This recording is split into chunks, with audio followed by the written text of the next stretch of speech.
Olá a todos! Antes de começar esse vídeo eu preciso esclarecer algumas coisas. Esse vídeo foi gravado um pouco assim de improviso, rapidamente. A nossa produção teve pouco tempo para deixar tudo ok. A gente contou com a ajuda de muita gente. WREX, Pedido Produções, Caquito, Ranieri.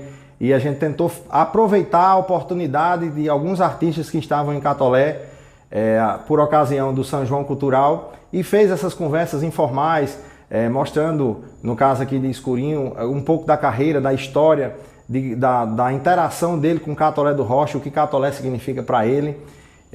Tivemos alguns problemas técnicos, mas eu peço desculpa a vocês, alguma coisa no áudio, pouca coisa no vídeo.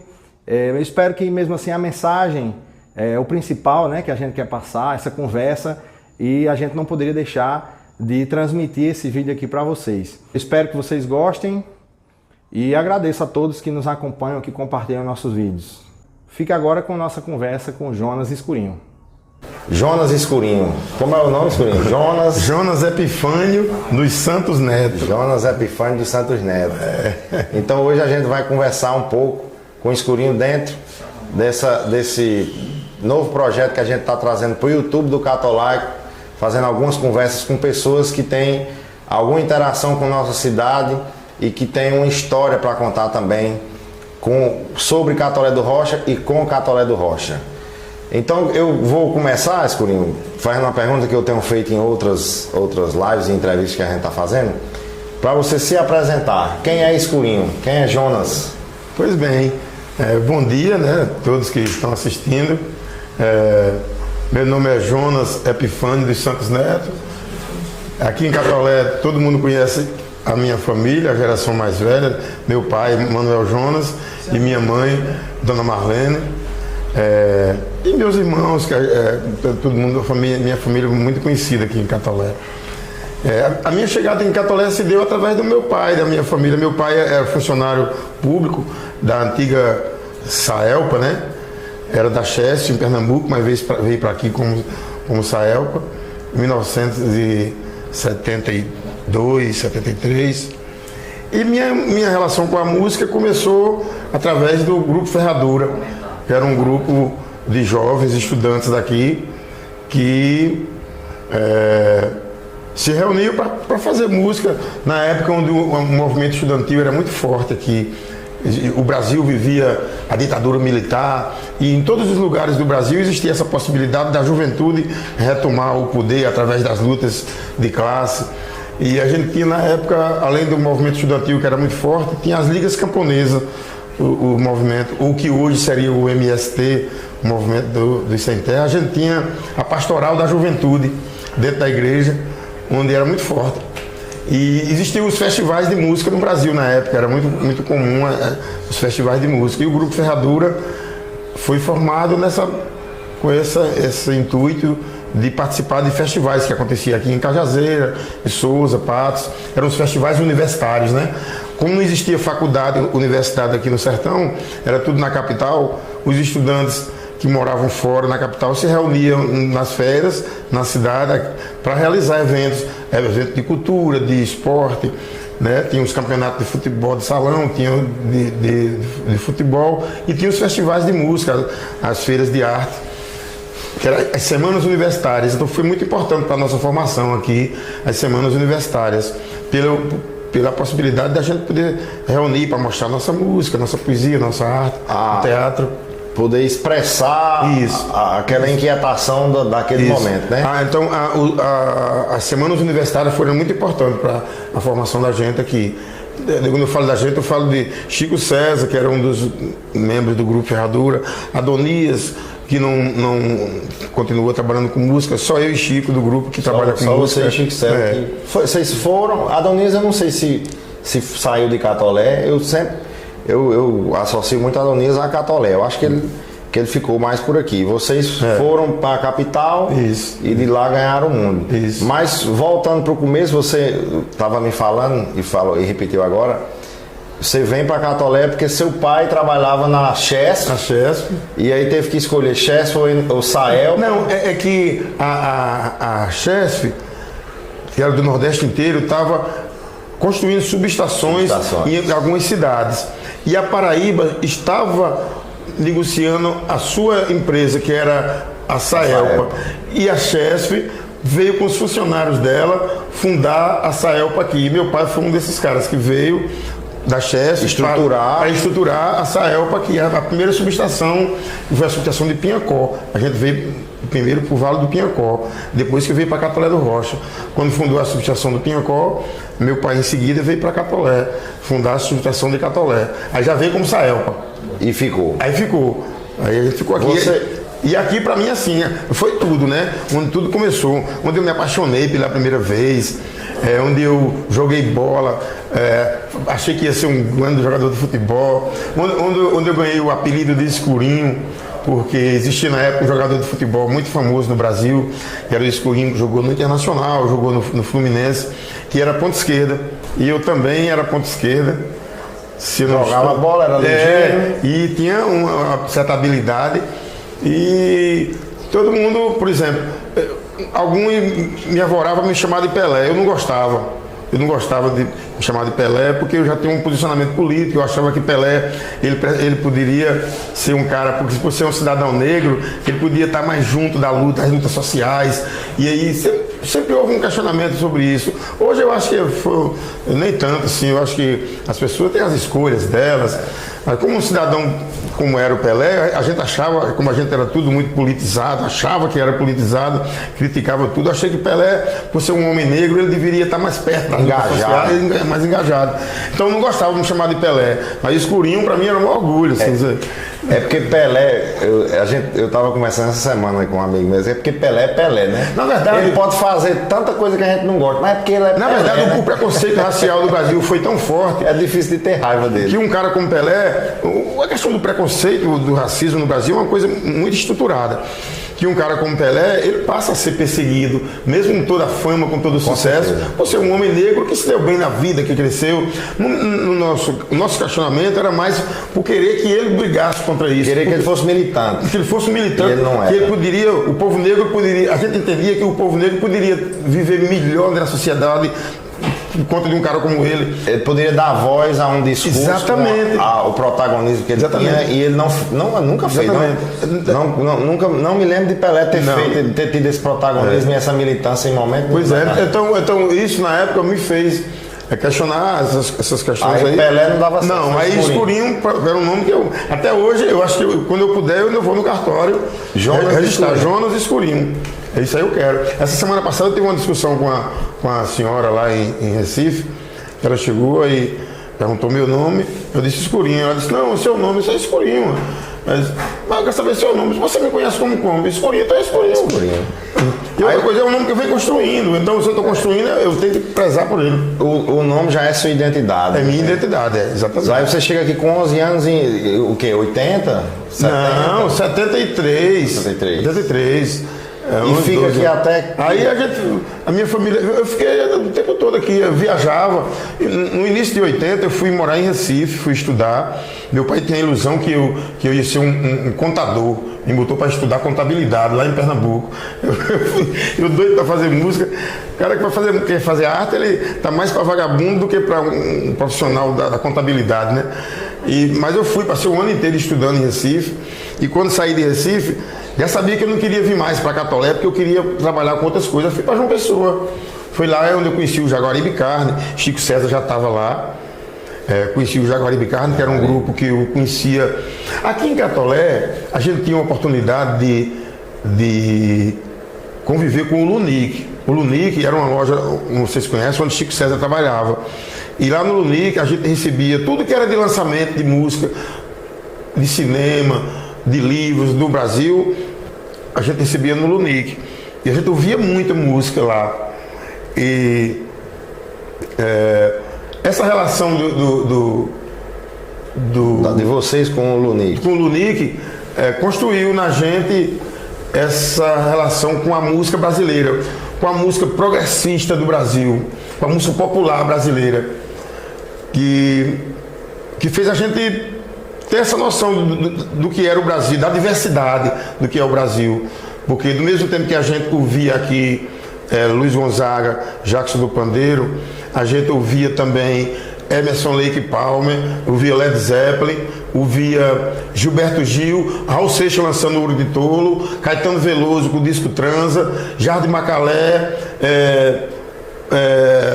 todas as bandas progressistas da época, Casa das Máquinas, Terço, Vimana, os grupos, Naná Vasconcelos, tinha tudo que existia de música boa no Brasil, o Lunique trazia pra gente. Então o Grupo Ferradura surgiu dentro dessa estrutura. O Lunique foi o grande, talvez para vocês, o grande celeiro, o lugar onde aglutinou todas as informações culturais que vocês absorveram. Exatamente. A gente tinha a possibilidade de ouvir só o rádio e a TV, mas tinha também a presença do Lunique. Quando chegava livros novos, o Onildo já apresentava, Chico estava lá sempre. Já. O Grupo Ferradura tinha esse costume de se encontrar para ler e discutir o que lia, de se encontrar para compor. Eu me lembro que o Rio Agon, na época já se acabando, não tinha mais nem água, só os córregozinhos. A gente se encontrava nos sábados, passava o sábado, a noite do sábado e o domingo lá na beira do rio, compondo. Na época a gente era jovem, nosso prazer era beber, a gente bebia muita cachaça, a gente bebia muito. Se encontrava, comprava cachaça e ia lá para o Rio Agon para tomar cana e compor. A gente saía de lá e tinha um gravadorzinho, então a gente saía de lá geralmente com muitas músicas compostas, 5, 6, 8 músicas. Aí, durante a semana ia para casa de Adonias trabalhar as músicas, porque tinha um festival em Cajazeira daqui a 2 meses. Aí a gente já escolhia as músicas do festival, já ganhava o festival, a gente ganhava, todos os festivais que a gente participava, a gente ganhava. Já tinha cidade que os caras nem gostavam mais quando sabiam que a gente vinha. Aí eu me lembro que tinha uma coisa de os negros de Catolé vinham pro festival.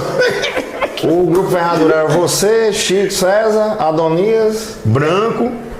Aí teve uma época que o Cosme Almeida participou, o irmão dele, e de Assis. Chico Farinha. Teve muita gente. O próprio Djalma teve as suas discussões assim. No final, o Ferradura trabalhou com muita gente aqui. Teve a questão do teatro, né? O grupo Show Popoeira, Edson Dias, que veio para aqui fazer a leitura de Morte e Vida Severina. Foi muito importante para a gente. A leitura da Morte e Vida Severina. A gente não montou a peça, mas fez uma leitura dramática, que era uma coisa incrível na época. Hoje em dia não acontece mais leituras dramáticas. Os atores não iam representar, mas iam ler as obras. E a gente juntava gente para assistir a leitura no teatro. E aí você chega aqui na década de 70, fica até a década de 80 e vai para Recife, como você falou, e depois volta para João Pessoa. Voltei para João Pessoa. Em João Pessoa, sempre na música. Quando eu comecei a falar do Lunique, eu queria falar do Jaguaribe Carne. Sim, como eu conheci. Um belo dia a gente tá lá no Lunique, chega o jornal A União, que a gente só recebia o jornal União aqui. O Jaguaribe Carne dos irmãos Pedro Osmar e Paulo Ró. Eu sei, se a gente for dizer um estilo do Jaguaribe, seria o quê? Uma música experimental, mais experimental possível. É psicodélico, mas não tem muito definição do que né? Chega a entrar no psicodelismo, mas é mais experimental, né? Podemos dizer experimental.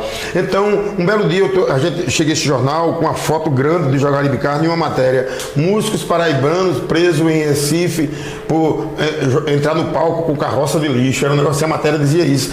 Aí eu achei fantástico, eu fiquei apaixonado, que coisa incrível. Olha só o que esses caras fizeram. Eles foram presos por tocar numa carroça de lixo. Eles subiram no festival do Recife, era um festival da Rede Globo na época em Recife, Festival Nordeste, e eles subiram com uma carroça cheia de lixo, e a música dele foi feita para tu ver como era experimental, com essa carroça de lixo. E desceram de lá com a polícia, levando eles presos na época.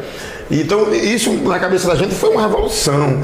Tipo assim, eu sabia que eu tinha que conhecer esses caras, eles eram uns caras que eram importantes. E quando na minha vinda de Recife, para João Pessoa, quando eu encontrei com o Chico, no outro dia ele já, vamos lá na casa de Pedro Osmar. Quando eu entrei na casa de Pedro Osmar a primeira vez, sabe aquela sensação de que, nossa, que alegria, não acredito que eu estou na casa desse cara. Esse foi o cara que foi preso tocando uma carroça de lixo. Aí ficou aquela amizade com o Pedro, a minha lembrança do feijão de nana, aquele feijão com carne de charque. A gente aqui no sertão não tinha o costume de comer carne de charque, né? Foi a primeira vez que eu vi carne de charque na minha vida, me apaixonei por aquele feijão de nana com carne de charque. E passou a ser uma rotina as visitas na casa de Pedro, que na casa de Pedro a gente não só comia bem, como a gente também ouvia música. Aí onde eu conheci a cultura africana de perto, através do maracatu, dos afoxés, com Pedro Osmar mostrando aquilo. Um percussionista chamado Gwen, um percussionista africano, ele tinha um disco desse cara. Quando ele botou para ouvir o Gwen, caramba, tudo aquilo que a gente queria fazer estava ali. Depois conheci o disco de Naná Vasconcelos, aí através deles também, e tudo mudou. Meu pensamento com relação à música, tudo mudou quando eu conheci o Jaguaribe Carne. Porque vieram todas as possibilidades de coisas que estavam dentro da gente, a gente só precisava externar. Você sabia que tinha aquela vou dizer, uma angústia, uma inquietação, mas não sabia para onde. Exatamente, e o Jaguaribe Carne abriu isso. Pedro trabalha no espaço. Ele é funcionário do Estado. Eu conheci ele recentemente, a gente foi em João Pessoa. Isaíl, que é daqui de Catolé, trabalha lá na Antena do Navarro. Sim. E ele apresentou a gente a ele. Eu confesso que você não conhecia o Jaguaribe. Aí ele falando nesse dia, eu fui ouvir, gostei, mas ainda estou absorvendo. Música tem isso, não. Você escuta uma vez, aí passa aí dá um tempo, aí você escuta de novo. Aí depois, daqui um tempo, talvez daqui um ano ou daqui uma semana. Aí sabe, agora eu entendi. O bom do Jaguaribe Carne é que você tem várias possibilidades com o Jaguaribe Carne.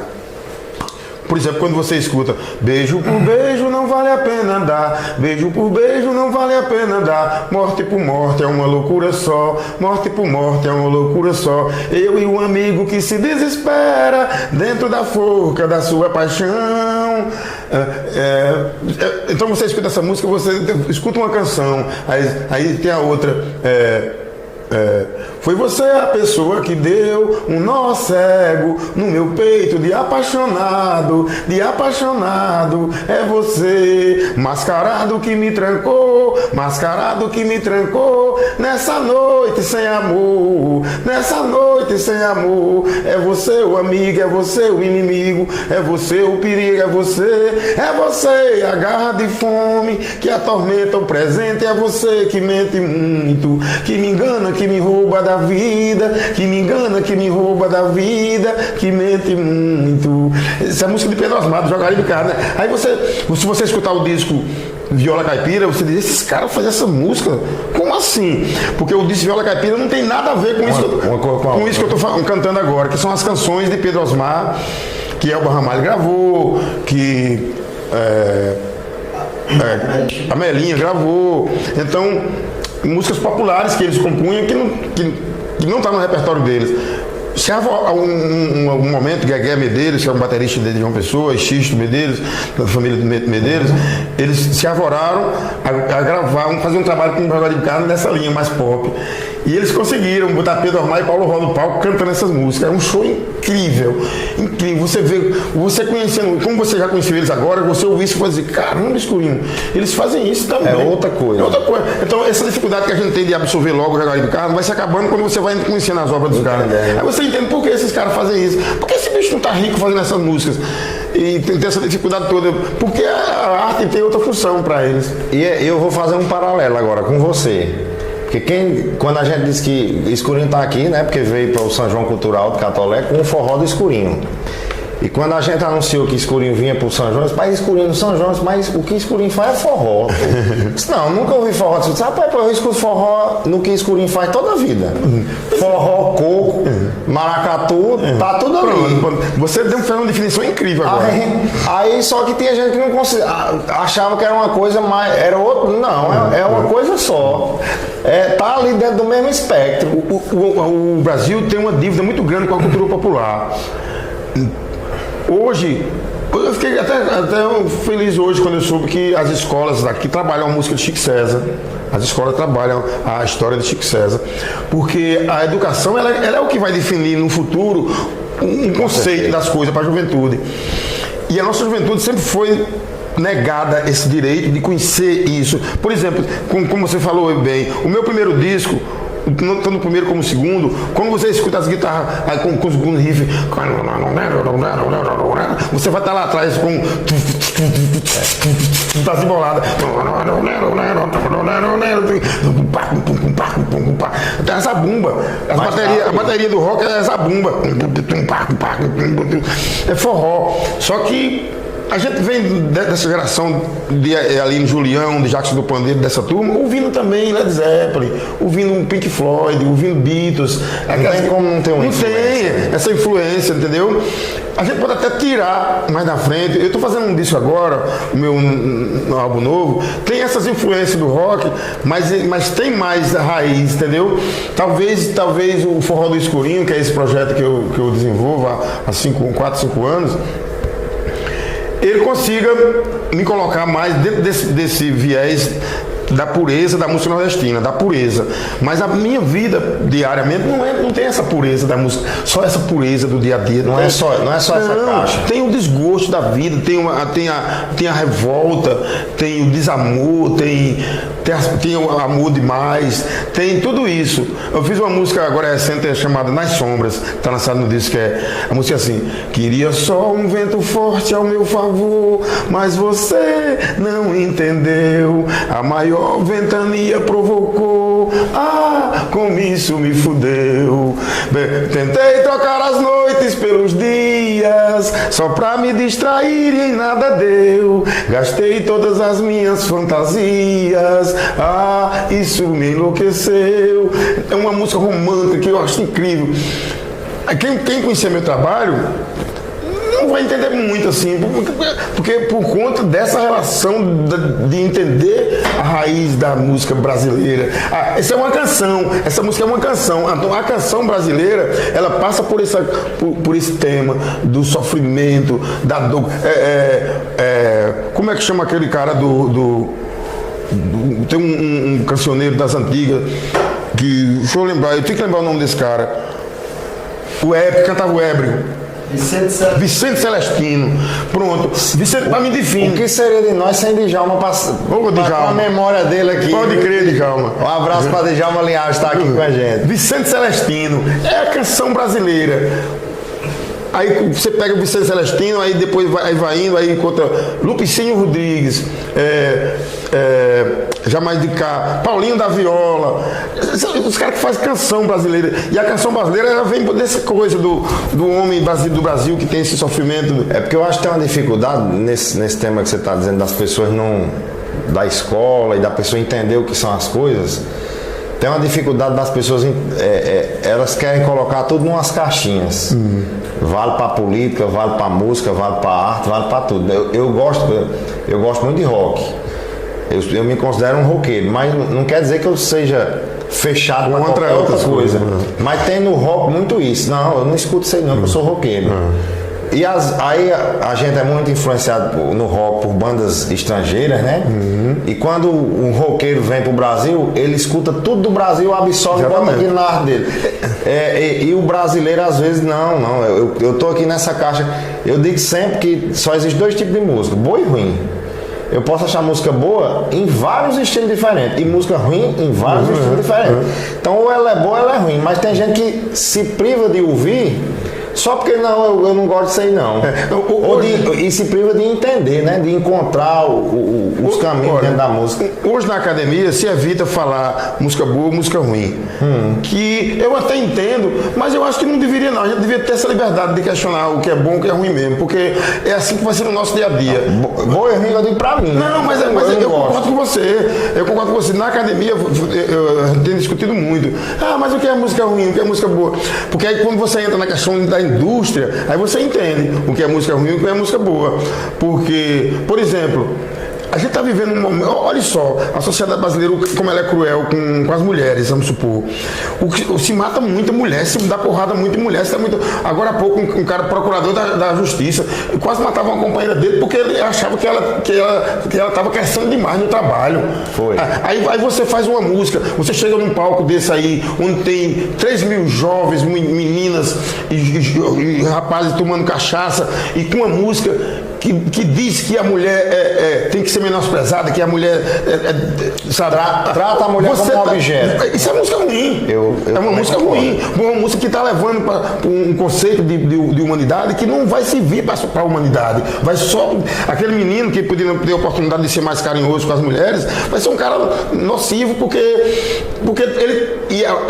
As lideranças, elas ensinam. Um presidente, quando ele fala uma coisa, ele está incentivando as pessoas. Um artista, quando ele pega um microfone para falar para 10 pessoas, ele está incentivando. Tudo que ele disser, a coisa pública. Está incentivando e influenciando. Influenciando. A gente vive um Brasil. Pensamento. Você foi influenciado por uns caras que foram presos com uma carroça de lixo em cima de um pau. Fazendo um tipo de música música de arte que você se identificou. Tem gente que quer só o pezinho para se identificar com o que não presta. Que não presta mesmo. E,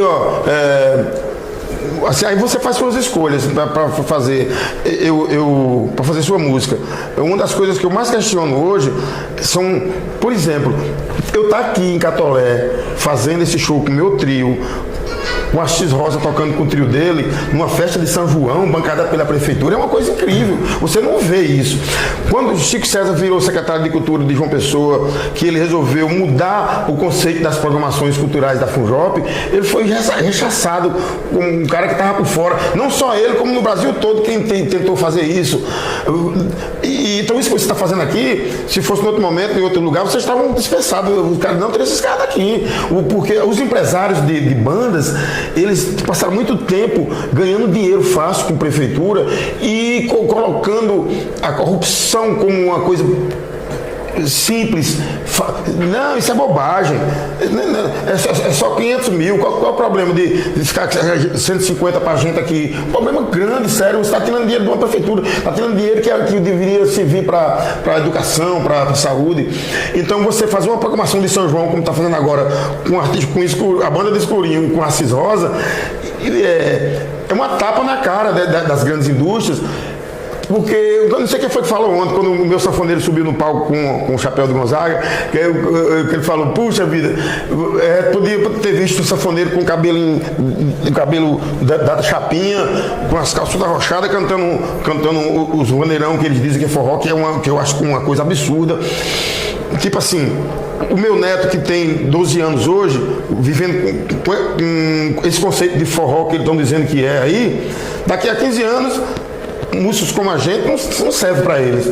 Forró do Escurinho não serve, porque ele vai dizer que não é forró. Porque o forró para ele é o que estão mostrando. Tem um fato interessante sobre essa evolução. Tem muita banda sertaneja agora tocando. É só o que toca. Não estou nada contra o sertanejo, a música deles massa. Mas assim, na cultura do São João, devia priorizar a cultura do São João. Hoje, quando eu era mais jovem, o forró, eu me lembro, você falou de Chico César, ele disse que não admitiu, o governo não promovia evento com forró de plástico, e foi uma polêmica danada, né?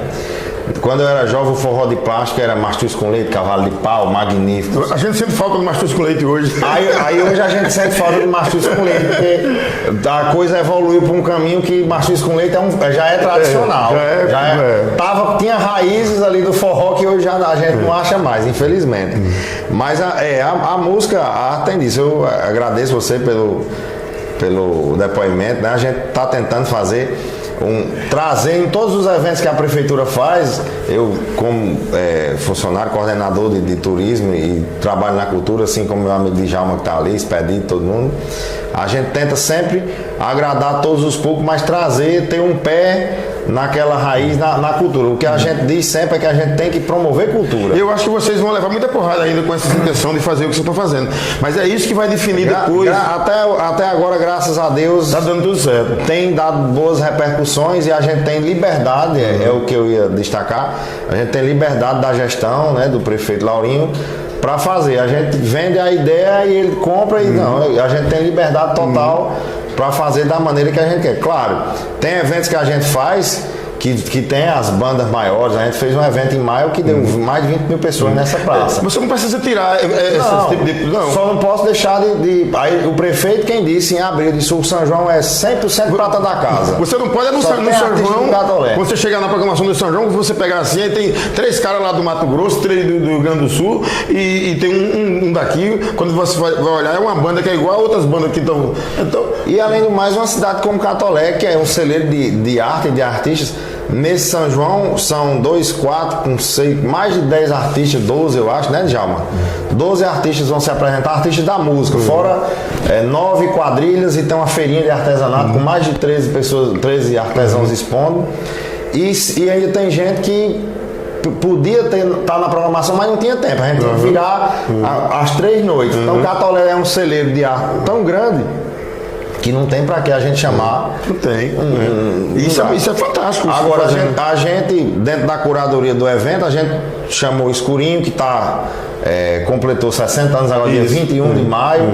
E a gente tinha se encontrado em João Pessoa e disse: não, eu quero tocar em Catolé, eu tenho meus 60 anos, eu achei até graça. Eu fiz uma cirurgia, a única coisa que eu tinha certeza, eu ia comemorar, fazer um show dos meus 60 anos, que eu não ia morrer de jeito nenhum, que eu tô sem tempo para essas coisas. Aí deu certo, graças a Deus, veio. E seu Assis é um patrimônio da cidade. Ontem também foi da mesma forma, antes de ontem, né?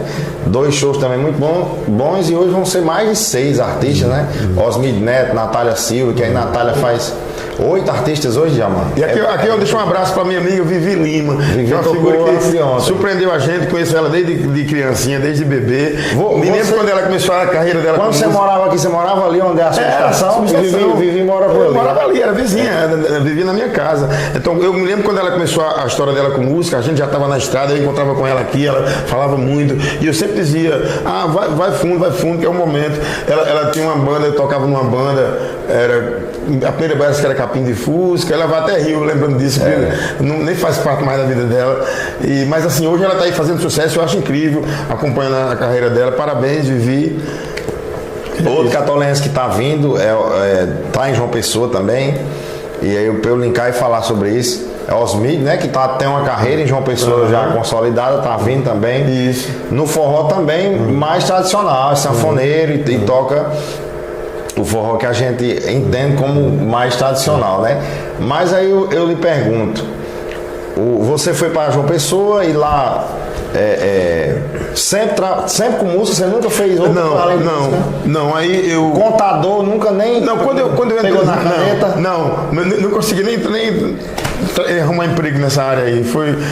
Depois que eu vim de Recife, eu arrumei emprego, mas no jornal, como na época era revisor de texto do jornal Correio da Paraíba.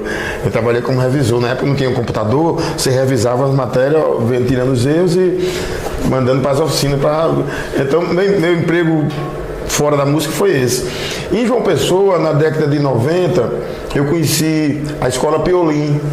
A Escola Piolim foi muito importante para mim, era uma escola de teatro, que estava com um espetáculo sobre a obra de Guimarães Rosa, o Val da Sarapalha, que foi um espetáculo que me deu condição de viajar o mundo. Viajei boa parte da Europa, da América do Sul, Brasil quase todo, apresentando esse espetáculo. Foram mais de 20 anos em cartaz, ficamos 23 anos em cartaz, assim, trabalhando constantemente uns 18 anos. E com o Val da Sarapalha eu tive a oportunidade de conhecer muita coisa de outras culturas e compor muita música, escrever coisas e compor. Foi quando eu me arvorei a ser um artista solo, porque até então eu trabalhava com grupos de baile, trabalhando Tentáculos. Quando eu trabalhava com Pinto Acordeon, eu parei de trabalhar com Pinto Acordeon numa época que ninguém podia acreditar. Como é que num período de São João um percussionista sai de uma banda de forró para ir fazer teatro? Como é que pode? Pinto Acordeon com uma carreira incrível de São João, no mês de abril, maio, junho, e eu em pleno mês de maio, eu chegar em casa para meu pai e minha mãe dizer que não vou mais tocar com Pinto. E, você é maluco, rapaz, que é isso? O que está acontecendo? Minha filha tinha acabado de nascer, primeira filha. Sempre percussão. Não, porque tem um convite aí para fazer uma peça de teatro. Que peça de teatro, rapaz, tu é doido? Mas quando eu ouvi a história da peça, eu sentado aqui, o diretor conversando, eu tinha certeza que eu tinha que fazer. Eu me lembrava daqui, ó, quando ele falando, eu me lembrando da subestação, dos sons ali de trás, dos aboios, dos bichos, e ele falando da peça, e eu digo, não tem dúvida, eu vou fazer isso. E largou tudo e foi... Aí larguei tudo. Na estreia da peça, na época, o ministro Rouanet, ele era ministro da Cultura, o Rouanet estava na Paraíba, e os caras conseguiram para ele assistir a peça. A peça não estava pronta, a gente estreou para ele ver, o ministro da Cultura ver a peça. Aí ele levou logo um monte de gente, ele fez um cenário incrível lá, apresentou a peça. Quando terminou, aí ele disse: daqui a uma semana vai haver um festival em Brasília, vocês querem ir? A peça não estava pronta, mas. Ninguém ia dizer que não ia também. Vamos sim, tudo certo. A gente estreou em Brasília, numa sala, numa quarta-feira, para fazer uma apresentação. Aí não teve como. Ficamos mais de um mês nessa sala, fazendo quarta, quinta, sexta, sábado e domingo a peça. Aí já saiu de Brasília para Portugal, aí depois temporada em São Paulo, Rio de Janeiro, com um estrondo. E a peça foi se construindo. 10 anos depois, a gente não estava pronta ainda a peça. O diretor dizia, e aí vamos... É que teatro tem isso, né? Tem que ensaiar. Vai trocando o pneu do carro andando, né? Foi aí onde eu aprendi o valor do corpo dentro da marca, o valor de trabalhar o corpo. Porque no teatro, ninguém fazia uma peça sem se contar 2 horas antes. Para quê? Para malhar, para correr, para exercitar, para trabalhar o corpo, porque a peça exigia isso. E aí vamos tentar fazer uma cronologia. Você está em Catolé.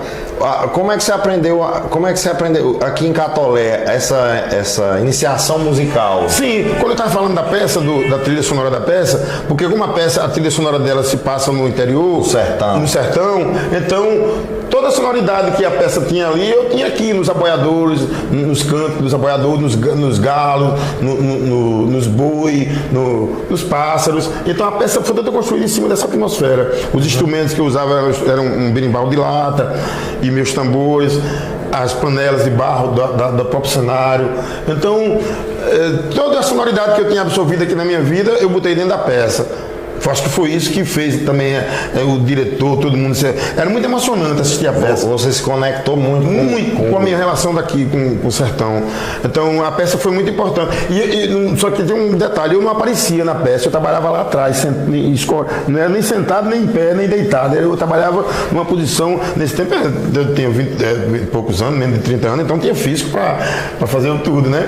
E até que a peça tem uma coisa, depois sempre tinha debates, fazia a peça hoje, mas no outro dia tem uns encontros para debater. E começou as pessoas a dizer, uma coisa que me incomoda é o rapaz do som, a gente não vê ele, a gente perde tempo procurando ver e não vê, a peça passa e a gente não vê. Aí todo mundo questionava isso, até que um dia o Luiz Carlos, tu vai aparecer.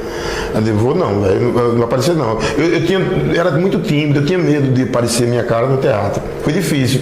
Aí ele começou aí eu dizia, você está mentindo. Ele dizia, você é um grande ator, cara, você não está entendendo. Você está mentindo, cara, você está me convencer até que um dia, aí ele foi botando aos pouquinhos, não precisa entrar de uma vez.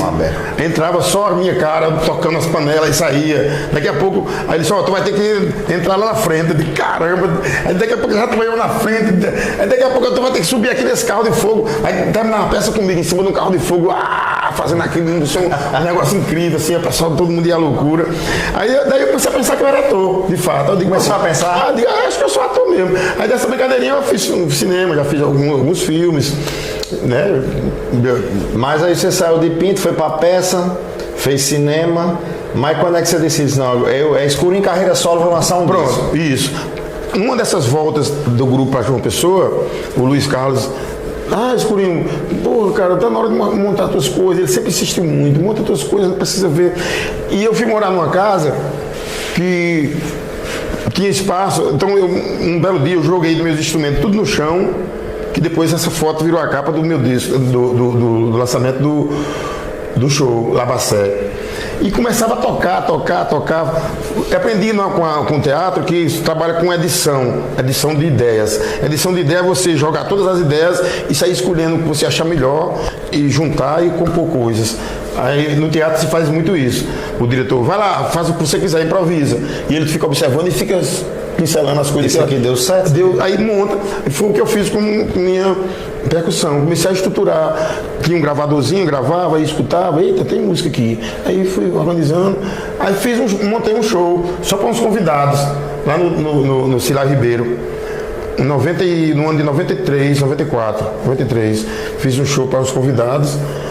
Depois desse show, aí todo mundo, cara, que coisa massa, arretada, não sei o que, papapá. Eu comecei a crer que realmente era bacana. Aí fui para um show no Santa Rosa, no dia da Consciência Negra de 94. 93. Fui um show no Santa Rosa e tinha na plateia tem um guitarrista. Quando terminou o show, ele veio falar comigo. Aí ele disse, rapaz, que coisa maravilhosa. Você tem que fazer o seguinte, dispensa esse cara da bateria aí, dispensa esse outro, vai lá pra casa, segunda-feira pra gente trabalhar esse trabalho aí. Esse baixista pode dispensar ele. Eu digo, por quê? Mas como assim? Eu vou... Isso ele não dá certo pra fazer esse trabalho, não. Nem esse. Você... Aí fiquei esse doido. Aí eu fiquei sabendo que ele disse, Alex Madureira, que era um guitarrista incrível, que estava morando no Rio de Janeiro, tinha vindo para João Pessoa e estava ávido para fazer as coisas. Ele disse tudo isso para mim. Ele disse, o seu trabalho é incrível, com esses caras aí, é melhor dispensar ele. Foi uma coisa boa que ele fez, ao mesmo tempo, com o tempo eu vi que não é assim. As pessoas são boas pelos que elas são e são elas que vão ter que ajudar você. Às vezes o que falta numa pessoa é o que completa o Só que ele foi muito incisivo. Aí eu me lembro que... Mas você fez não, isso era uma sexta-feira. Aí você dispensou os caras? Não dispensei. Naturalmente as coisas foram acontecendo, eu não dispensei. Na sexta-feira desse show, no sábado a gente foi pra praia, tomou uma cachaça grande e Alex. A gente já parecia que era amiga há muitos anos, pela praia ali, os dois doidão, bebendo. Amanheceu o domingo, eu dormi de ressaca na casa dele. Aí na segunda-feira aí sim, começou um processo que foi muito importante para a cultura na Paraíba, para a música na Paraíba. Os encontros no quartinho de Alex Madureira. Era quase como os encontros aqui no quartinho de Adonias. Eu, Adonias e Chico César. Mas lá no quarto de Alex, a gente se encontrava de segunda a segunda. Nem esperava, nem comeu, era 4 da tarde, ninguém almoçou nada, compondo, tocando. O primeiro disco Labacé foi feito assim. Sim, aí o baixista que ele disse que podia dispensar, já foi se dispensando por si próprio mesmo. Quando, na casa de Alex, ele disse, tá certo, esse cara é muito chato, mano. Tu viu o que ele tava dizendo de mim, escurinho? Eu digo, eu vi, mano, mas pô, o que é que eu faço? Aí todo mundo foi saindo e ele foi botando os caras. Aí daqui a pouco eu tava com a Amanda Labacé formada com Boy, Alex, Igor e Pablo.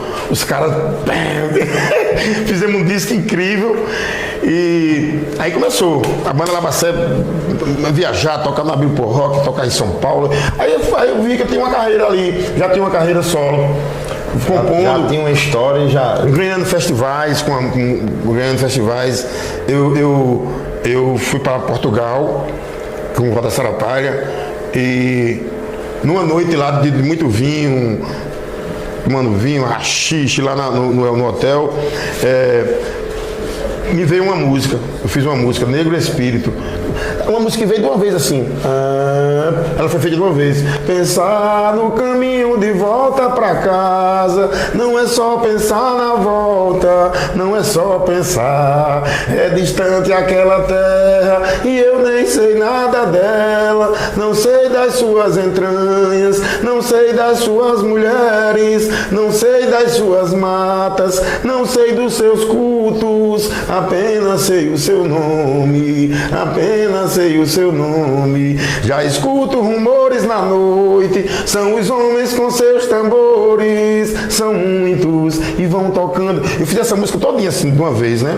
Eu não sabia que era por causa da coisa do vinho e do haxixe, eu sei que alguma coisa de espiritual que trouxe. E quando eu mostrei, por coincidência, né, a gente tinha, quando eu chegou em Portugal, tinha vindo da França, tinha comprado um gravadorzinho, um Aiva na época, lembra do Aiva? Aí. Lembra não, teu tempo não, né? Não, mas eu. Ajuda aí? Mas não. Ele lembra, eu já vi uma foto. Eu me lembro do Aiva. Aí gravei no Aiva essa música. Aí no outro dia, na ressaca, todo mundo aí, quando eu fui ouvido, caramba, todo mundo, que música é essa? Caramba, velho. Aí, Quando chegou em João Pessoa, eu me inscrevi no Festival do Sesc. Foi uma coisa incrível. Eu ganhei todos os prêmios do festival com essa música e nesse dia aconteceu uma coisa no festival que foi inesquecível. Se fosse no tempo de internet, acho que até hoje estava bombando no YouTube aquele vídeo. Quando eu me sentei para tocar, eu botei um tambor no chão, me sentei, nesse tempo tinha joelho ainda, fiquei em posição de yoga, né? E um violinista, um cara no violino e o outro no violão. Não, um no violino, um no baixo, um na caixa e eu sentado no chão, tocando. Quando a gente começou a tocar, aí começou a vir gente pra cima. Eu terminei o show, eu aqui, um monte de gente aqui ao redor.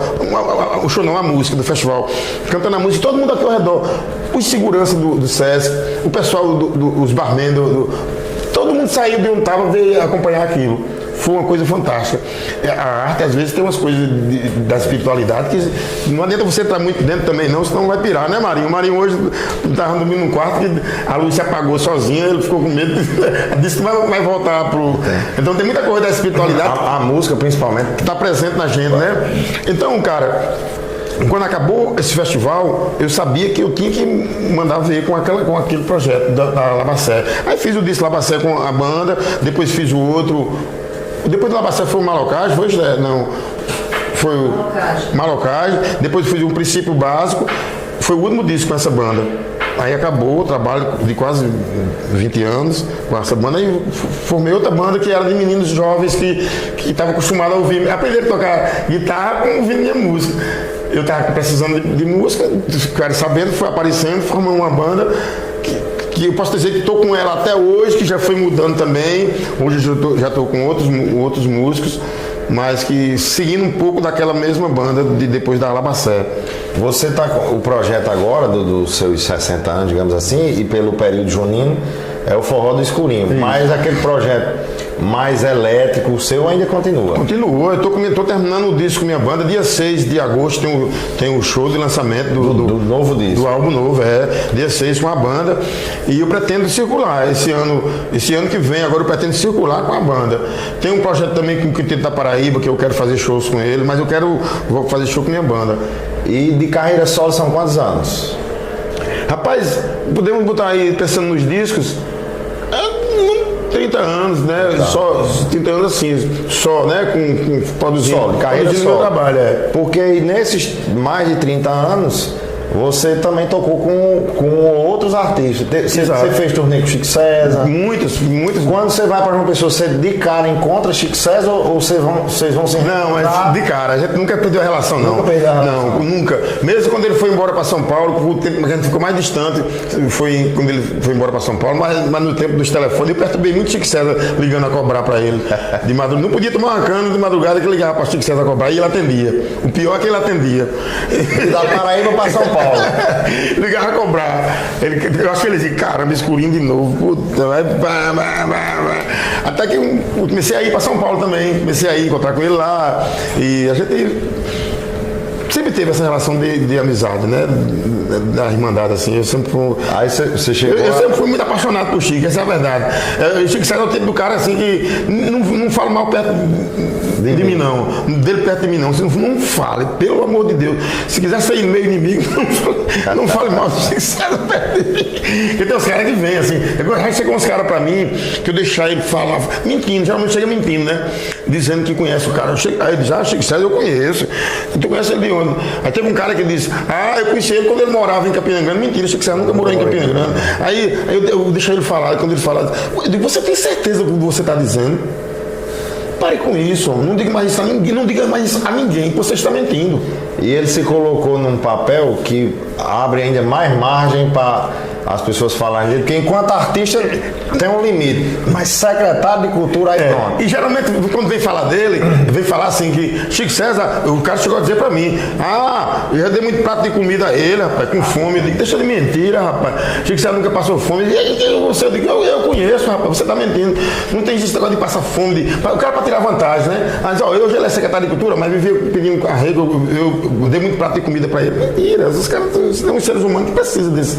Então, só para reforçar assim, da questão da irmandade, da amizade que tem com ele, que independe. Agora isso também, ele comigo também, viu? Não vai ter, não tem nada por aí fora. Eu sei das histórias que ele, sabe? Não fala isso ruim na minha frente. História boa e história ruim. Agora eu fui tocar em Salvador, aí o cara que estava me levando disse, mas rapaz, eu fui lá no teatro visitar o pessoal, que eu disse que fui lá tentar um espaço para mim tocar num evento que ia ter.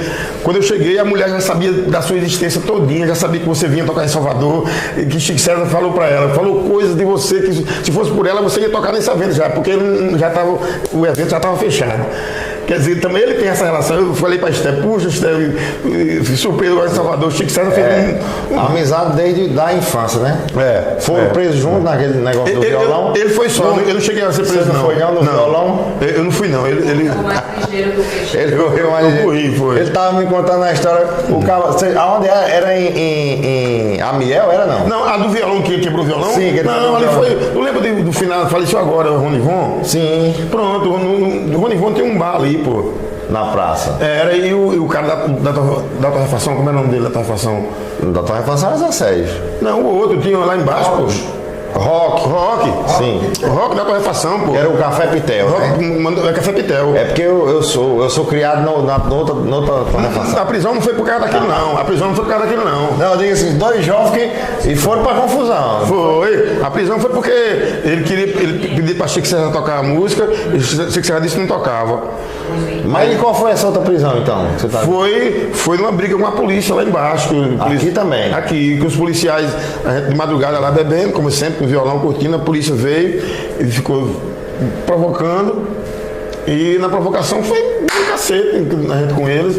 E só que em vez da gente ir pra casa foi da parte da delegacia. Você foi da parte da polícia. Aí ficaram. Aí quando ele chegou, o cara não acreditou. O quê, rapaz? Aí aquele negócio, né? A gente um dedão na cara dos polícias, os polícias, aí começou o cacete e quem podia correr, corria, quem ficou foi preso, foi Chico foi preso. Mas aí foi rapidinho também, no outro dia saiu, e 2 dias depois saiu o resultado dele que ele tinha passado no vestibular, porque os caras fizeram a sacanagem, a tortura de raspar o cabelo dele, cortar o cabelo dele na cadeia. Cortaram o cabelo dele. 2 dias depois saiu no jornal o vestibulando, ele tinha sido aprovado no vestibular de comunicação de João Pessoa. Foi quando ele foi embora para João Pessoa. E aí me diga uma coisa, e qual é aí você conheceu em João Pessoa, conheceu o Esté, que é de Catolé? Esté eu já conhecia daqui, mas a gente se reviu em João Pessoa. Então juntos aí também uns 30 anos ou mais. A gente tá 23, 24 menos. Você é mais nova que Escurinho. A gente tá 23 anos. Já temos uma filha de 20. Uma filha de 20. E qual é a sua relação hoje com o Catolé, senhor? Maria, Catolé, o que eu queria dizer era que eu lavei a minha alma, vim pra aqui, tocar aqui. Opa, porque eu gosto muito de vir aqui, cara. Eu gosto muito de vir aqui. Eu gosto de acordar aqui de manhã e dar um rolê na rua, ficar andando, vendo o povo. Oi, tudo em ordem, tudo em ordem. Ir na casa de fulano comer as comidas boas daqui. Eu gosto mais de Catolé. De lembrar. Ontem, quando passou do Triângulo, que estava parecendo aquela chuva, veio um cheiro. Veio um cheiro. Agora você disse um negócio que eu digo isso direto. Até o cheiro é diferente. O cheiro, meu Deus, eu não disse nada do menino, não, mas eu fiquei dentro ali, tudo arrepiado. Lembrando da minha mãe, eu não queria dizer que eu sabia que eu podia baixar minha guarda. Eu me lembro quando eu vinha chegando para Catolé, eu me lembrava da minha mãe, aquele cheiro ali de que eu vou para casa, eu vou para a subestação. E geralmente, chegava na subestação, era só bença mãe, bença pai. Ir pra gandaia, pra rua. Mas aquele cheiro na entrada me derrubou. Então aquilo ali é cara de Catolé. Seus pais ficaram aqui até quando? Você foi antes pra João Pessoa? Meu pai ficou até. Nem me lembro mais uma data exata quando eles foram morar em João Pessoa. Mas o tempo que ele estava aqui, eu ia para São Paulo, mas vinha para aqui. Ia para João Pessoa, vinha para aqui. Para Recife, vinha para aqui. Eu sempre estava indo e vindo para aqui. Até eles irem uma vez para João Pessoa. E aí, a última vez que você tinha vindo, eu nem me lembro, mas acho que você veio pro evento da UEPB. Foi, eu sempre vim através da UEPB, fazer oficina, fazer show, né? E se Deus quiser, vamos ver se traz... O professor Rômulo sempre foi um cara muito ativo aqui. Um articulador cultural muito atuante, Rômulo aqui também. E aí... Chico César, carreira solo e o CD novo agora, o disco novo. O CD não existe mais CD. Aí eu já tô velho. Mas não se preocupe, vamos manter isso aí. Eu quero fazer um CDzinho. O que voltou à moda agora foi vinil, né? Todo mundo lança um vinilzão. Só que lança um vinil, mas não tem, nem todo mundo tem rádio em casa pra tocar. Aí é caro vinil. Pois eu vou fazer um disco mesmo físico, eu quero fazer a bolacha do CD. Eu quero fazer, mas assim, lógico, a princípio nós vamos lançar na rede, né? Vai ter os lançamentos pelas plataformas digitais, para as pessoas poderem tem que ter. Aí depois eu quero também chegar e tocar em Catolé, sentar no lugar e autografar um disquinho para fazer um lançamento. Quanto é? 20 conto, dá por 15, toma 15, anota aqui. Hoje, graças a Deus, com as redes sociais e a mídia virtual, o artista pode ser seu próprio produtor, né? Porque imagina essa possibilidade de você... Todos os seus discos foi produção independente. Foi, mas tem um que eu tinha assinado, eu assinei com a gravadora, com a Atração.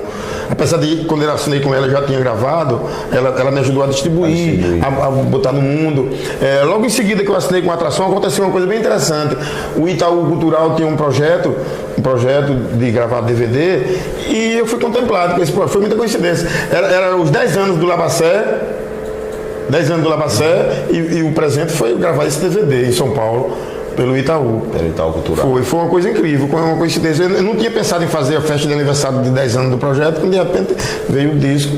Tem alguma música sua que fala dessa relação com o Catolé, que fala... Eu sei que provavelmente Catolé influenciou em vários pontos da sua arte, mas algum assim que fale sobre Catolé, que você fez inspirado em Catolé?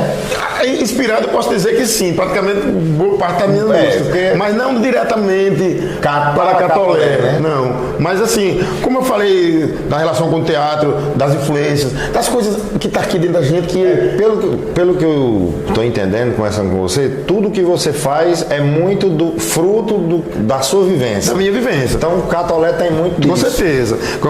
Essa sonoridade que eu falei a você ali atrás do cemitério da subestação, ela está comigo o tempo todo. A sonoridade que a gente ouvia no Riacho Agum, lá no Rancho do Povo, visitar o Rancho do Povo é uma das coisas, um dos passeios mais maravilhosos que tem aqui. Infelizmente não deu tempo de ir lá, mas poder ir lá no Rancho do Povo é incrível. Lembrar das histórias, mesmo sem os rios, sem as águas que a gente tinha, mas... E esse disco novo, você pode dizer como é inspirado em quê? É o que mais ou menos? Começou, durante a pandemia, eu comecei a compor muito durante a pandemia. Então eu comecei pensando em fazer um disco tratando de coisas relacionadas à pandemia.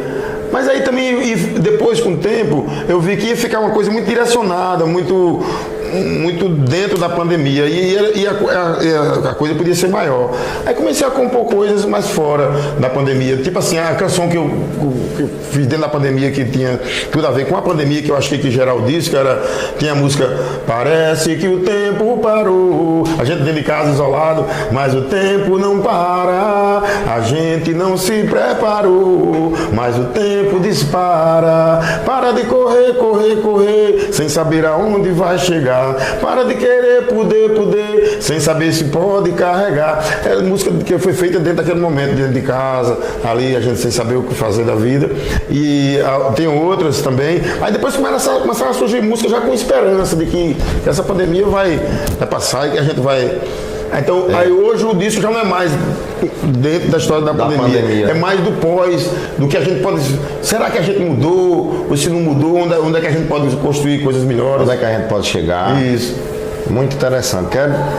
Quero estar lá no lançamento do disco. Pronto. E vamos ver se a gente traz pra cá, né, Djalma? Para lançar aqui em Catolé. Eu quero vir no próximo ano lançar o livro e o disco. Eu quero entrar agora para produzir um livro. Estou escrevendo bastante já. Um livro sobre sua história. Vai ser um livro de memória sobre a minha história.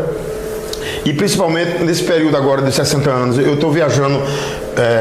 Eu fiz um show em Maceió, fiz show em Salvador, fiz agora em Catolé, vou para São Paulo, para Rio, e estou escrevendo essas viagens. Então eu quero, quando acabar, eu quero fazer um livro de memórias sobre a minha história e canalizando em cima desse período dos 60 anos. Nesses 60 anos, Escurinho, qual é assim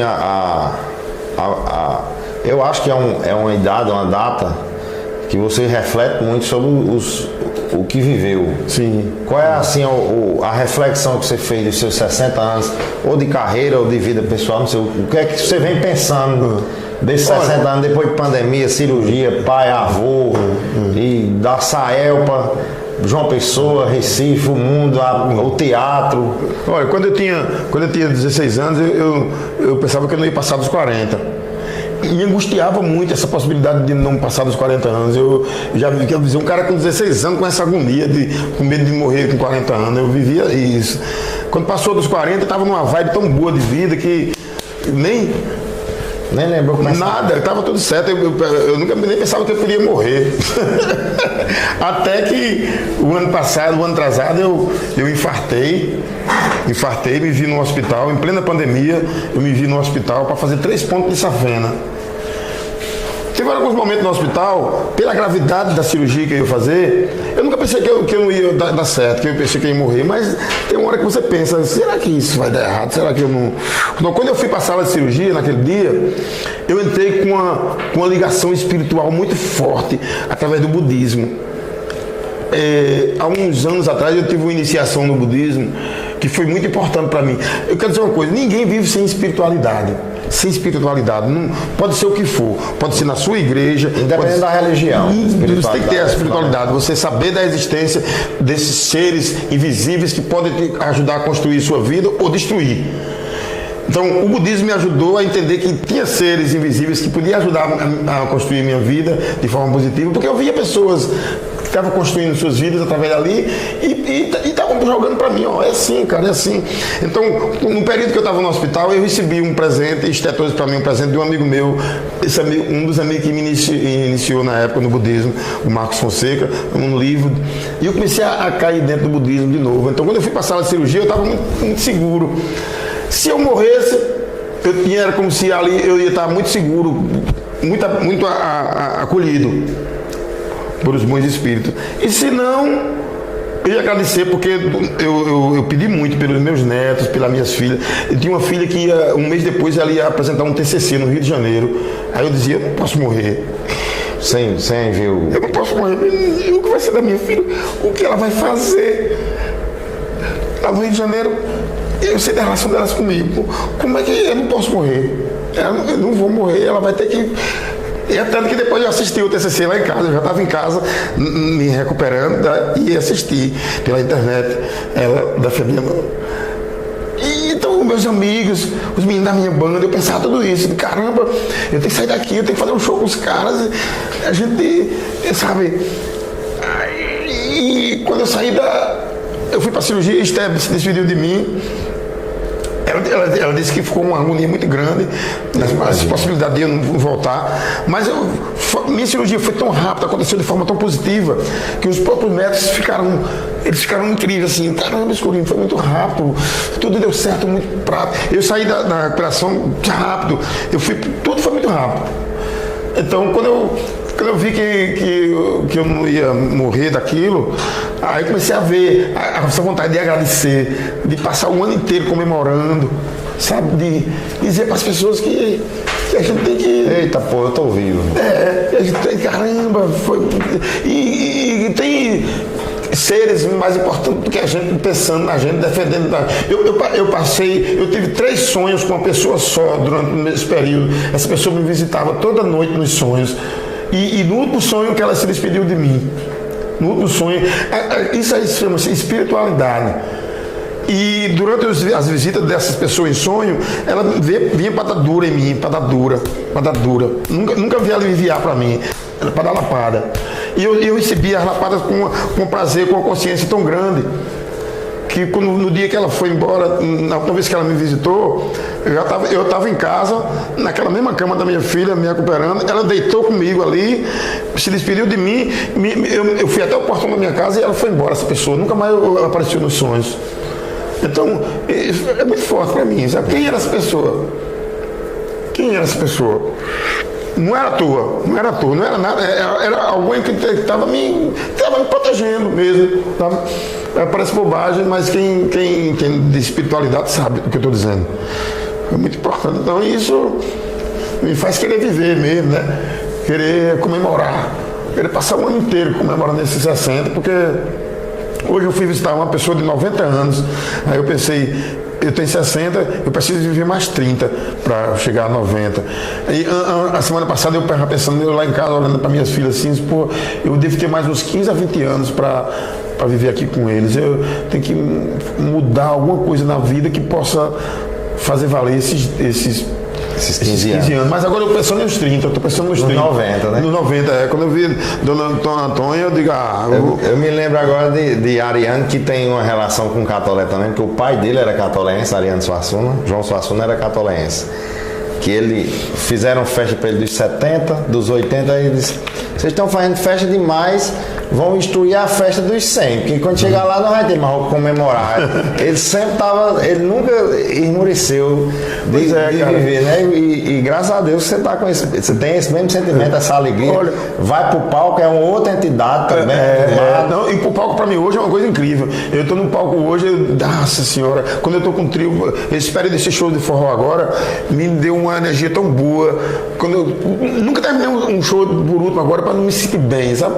Olhar pros meninos assim, caramba, a gente tá aqui. E a energia passa pro público, porque ontem eu fiz uma imagenzinha do final do show, que você fez uma quadrilha, lá vai. Acabou a quadrilha, foi um momento que do pé do palco até lá atrás tava todo mundo dançando. Quem não tinha pá tava dançando só. Todo mundo dançando. Virou uma festa grande, porque às vezes o pessoal fica, eu mesmo não sei dançar nada.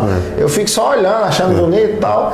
Mas todo mundo dançando, botou pra galera pra dançar mesmo. A energia que trocou ali e deu uma química, foi muito. Eu acho que como você não respondeu a sua pergunta, mas assim, mas é isso. O que a vida trouxe pra mim foi isso.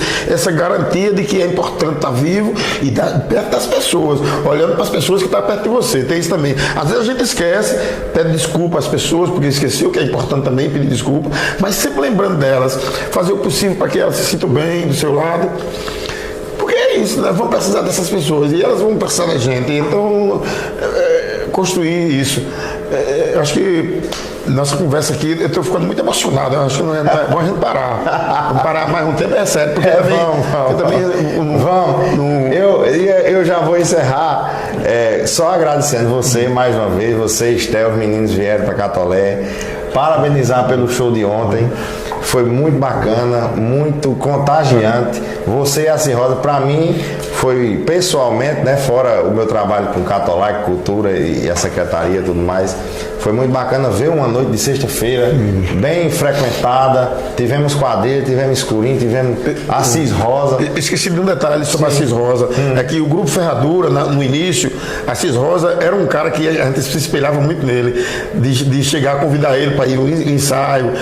Tanto que quando ele me viu ontem, eu vi a alegria dele quando ele me viu. Então isso tudo engrandece demais para mim. Saber ver Assis Rosa ali, saber que ele está tocando uma festa daquela ali, foi uma coisa muito forte. 72 anos. Muito forte.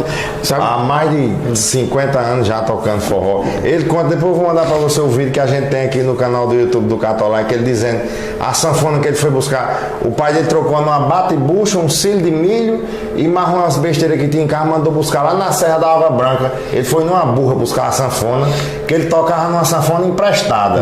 A sanfona tinha 2 donos. Um dono dava para ele tocar quando ele queria, quando estava com ele. O outro dono da sanfona ele trocava por diária de peão. Não, vá ali limpar um mato que eu deixo você tocar um dia de sanfona. Aí ele deu um dia que o pai disse, não, eu vou comprar uma sanfona. Aí um deu uma bate-bucha, o outro deu uma bicicleta, o outro deu um cilho de milho e compraram uma sanfona para ele. Muito sofrida. Então, velho, queria mandar um abraço aqui. Se quem estiver assistindo aí, gente que conhece meu pai, minha mãe, meus irmãos, um forte abraço. Bom, e a gente se vê no futuro. Para encerrar, agradecer nossos amigos, parceiros, Expedito aqui Produções, que está fazendo essa transmissão, WREC, meu amigo Elton, meus amigos da Secretaria de Cultura e Turismo de Catolé do Rocha, que dão todo apoio ao Catolaico, e eu tenho muito orgulho de fazer parte dessa equipe. E a você, meu irmão, muito obrigado. Desculpe ter feito você se emocionar. Me perdoe. Era impossível não se emocionar. A conversa aqui é essa mesmo, não tem script, não tem fila, tem palavrão, tem o que você quiser. A gente tá falando da verdade da gente, não tem como não se emocionar. Você me emociona, é um prazer ter você aqui. Uma ideia que a gente teve de trazer você, naquele dia que a gente se encontrou em João Pessoa e realizou, foi muito bom. Terminou com chuva, que é outra bênção. Outra bênção, nossa, vim pro sertão com chuva. Seja sempre bem-vindo e aqui é sua casa sempre. Muito obrigado, muito obrigado mesmo. Obrigado a todos. Valeu. Então foi isso. Mais uma vez, agradecer a parceria da Prefeitura Municipal, da WREC e de Expedito Produções por ter proporcionado que a gente fizesse muito rapidamente esse vídeo. Eles estão com equipamento muito bom, de muita qualidade, que a gente teve, como eu disse, teve alguns problemas técnicos. E agradecer a todos que assistiram até aqui, pedir que vocês curtam, compartilhem, dê o joinha aqui no vídeo no YouTube, comentem, mostrem para para o máximo de pessoas que vocês puderem, porque isso ajuda nossas redes sociais e a mensagem do Catolaic a ser disseminada. Um abraço a todos.